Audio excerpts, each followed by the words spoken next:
High বন্ধুরা। High বন্ধুরা, আজকে যাব সাবরু মনুঘাট। সেখানে আমাদের ছোট বোনের বাড়ি রয়েছে, সেখানে বেড়াতে যাব। তো যেতে যেতে আমরা কি কি কেনাকাটা করি সব কিছু উপস্থাপনা করব।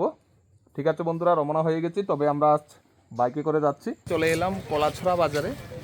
হ্যাঁ, এখন সেই বাজারটার কিছু বাজার নেব। এই তো সাথে শান্তিমাও রয়েছে, দেখি এখান থেকে কি নিতে পারি। হ্যাঁ, যেহেতু সাবরু মনুঘাটে যাব, তাই এখান থেকে আমরা কিছু কিনে নিয়ে যাব। চলে এলাম মাছ বাজারে, এখান থেকে কিছু মাছ কিনে নিয়ে যাব। হ্যাঁ, এখানে অনেকগুলি মাছ রয়েছে, যেটাকে হাঁস মাছ বলে। এটা এখন আরো কিছু সামনের দিকে এগিয়ে যাব, আমরা দেখি কি কিনে নিয়ে যেতে পারি।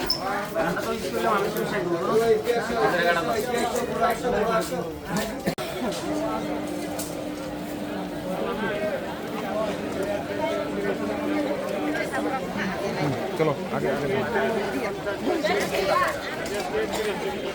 হ্যাঁ বন্ধুরা, মোটামুটি কেনাকাটা হয়ে গেছে, মাছ নিয়েছি, এখন চলে যাব। হাই বন্ধুরা, চলে এলাম বর্ডারে। ত্রিপুরা রাজ্যের মোটামুটি শেষ সীমানা বলা যেতে পারে। তো এখানে আমার বোনের বাড়ি রয়েছে। তো গতকালকে এসেছিলাম এখানে বেড়াতে। সবসময় আসি না, কেননা আমার বাড়ি থেকে অনেকটাই দূর হয়ে যায়। তো যা হোক, তবু বোনের বাড়ি আসতেই হবে, এটা উচিত, প্রত্যেকের উচিত। আমি সকল ভাইদের প্রতি বিনম্রভাবে অনুরোধ রাখব, আমরা যারা ভাইয়েরা আছি, অন্তত পক্ষে হলেও বৎসরে 1-2বার হলেও বোনের বাড়ি থেকে একটু ঘুরে যাওয়া দরকার। অর্থাৎ সকলে ঘুরে যাবেন, হ্যাঁ, বোনের বাড়ি থেকে। কেননা আমাদের বাবা যখন গত হয়ে যায়, তখন বোনের ভাই ছাড়া আর কিন্তু কেউ থাকে না। তো সেই ক্ষেত্রে আমরা যারা ভাইয়েরা রয়েছি, আমাদের উচিত যে অন্তত পক্ষে বৎসরে 1-2বার হলেও বোনের বাড়ি থেকে একটু ঘুরে যাওয়া, বোন কেমন আছে, কিংবা হ্যাঁ বোন জামাই কেমন আছে একটু দেখে যাওয়া। হ্যাঁ, তাই আমরা আসলাম আর কি। যেহেতু ব্যস্ততাময় জীবন, এটা স্বাভাবিক। তো আমরাও সংসার হয়ে গেছে, বা এখন বাবা নেই, তো সংসারের দায়িত্বে আছি। তবুও হ্যাঁ, অন্তত বৎসরে 1-2বার বোনের বাড়ি থেকে ঘুরে যাওয়া আমি ঠিক বলে মনে করি। ঠিক আছে, আমরা এখন এখানে যে জমিনগুলি রয়েছে, চাষাবাদের যে সকল জমিন রয়েছে, সেগুলি একটু ঘুরে দেখব। এবং এখানে ফেন্সিং এরিয়া রয়েছে, সেগুলিও একটু দেখব। তবে আমরা সেগুলির কাছে যাব না, আমরা দূর থেকে দেখব। হ্যাঁ, এই তো এখানে রয়েছে। তবে এখানে প্রকৃতির সৌন্দর্য কিন্তু খুবই সুন্দর, যেহেতু পুরা এলাকাটি সমতল, এখানে কোনো পাহাড় পর্বত নেই। হ্যাঁ, তো খুবই সুন্দর। কৃষি জমিন রয়েছে, আর কৃষি জমিনের মধ্যে একটা জিনিস নজরে পড়ছে, যেই সকল ভিটে জমিনগুলি আছে, সেই ভিটা জমিনগুলির মধ্যে কিন্তু রাবার চাষ শুরু হয়ে গেছে। তবে হ্যাঁ, আমিও কিছুদিন আগে একটা ভিডিওতে বলেছিলাম যে ভিটে জায়গা যেগুলি রয়েছে, সেখানের মধ্যেও কিন্তু রাবার চাষ করা যায়, তবে ফলনের দিক থেকে কিন্তু কিছুটা কম হয়। ঠিক আছে বন্ধুরা, আমরা আরেকটু সামনের দিকে এগিয়ে যাব, গিয়ে সেখানে দেখব যে আর কি কি সৌন্দর্য রয়েছে। এখানে জমিনের আশেপাশে বসতি রয়েছে। হ্যাঁ, তো আমরা আরেকটু এদিকে যাব, সামনের দিকে যাব, গিয়ে সেখানে ঘুরে আসব। হ্যাঁ, আর আমার সাথে রয়েছে শান্তিমা। এই তো খুবই খুশি, আমি বেড়াতে নিয়ে এসেছি তাই। আর বিশেষ করে যেহেতু আমার ভাই নেই, তো আমি একা, সেই ক্ষেত্রে বাড়ির সমস্ত দায়িত্ব কিন্তু শান্তিমার হাতে রয়েছে। হ্যাঁ, তো বাড়ি থেকে সহজে কোথাও বেড়াতে যেতে পারে না, তো মাঝে মধ্যে আমি একটু এদিক সেদিক নিয়ে যাই।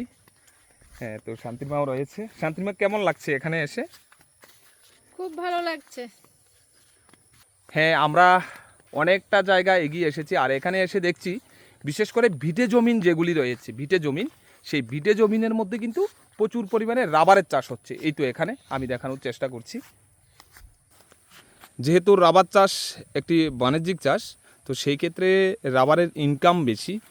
তো সেই বিষয়টা মাথা রেখে এখানকার কৃষকেরা রাবার চাষ শুরু করে দিয়েছে। এই তো এখানে অনেকগুলি রাবার গাছ লাগিয়েছে। তবে হ্যাঁ, যে বিষয়টা পরিলক্ষিত হচ্ছে, এখানে লাগানোর যে নির্দিষ্ট নিয়ম সেই নিয়মটা কিন্তু নেই।